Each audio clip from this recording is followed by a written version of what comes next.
এই স্থানে রাধাকৃষ্ণের বিবাহ হয়েছিল। স্বয়ং ব্রহ্মাজি এসেছিল এই স্থানে।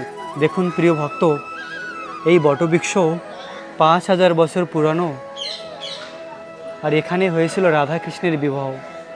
এখানে দুর্লভ একটি দর্শন রয়েছে, একটি গাছ অন্য একটি গাছের সঙ্গে জুড়ে রয়েছে। এর মানে হলো রাধাকৃষ্ণ একসঙ্গে এখানে জুড়ে রয়েছে। ব্রহ্মাজি স্বয়ং এসেছিল এই স্থানে রাধাকৃষ্ণের বিবাহ পরিচয়। সমস্ত জায়গায় কৃষ্ণ হাতে বাঁশি ধারণ করে। এটি একমাত্র স্থান যেখানে কৃষ্ণ বরমালা ধারণ করে আছে আর রাধারানীকে পরিয়েছিল। মাঝখানে রয়েছে ব্রহ্মা আর দুই পাশে রয়েছে রাধাকৃষ্ণ। তো এই স্থানেই রাধাকৃষ্ণের বিবাহ হয়েছিল। অতি দুর্লভ স্থান।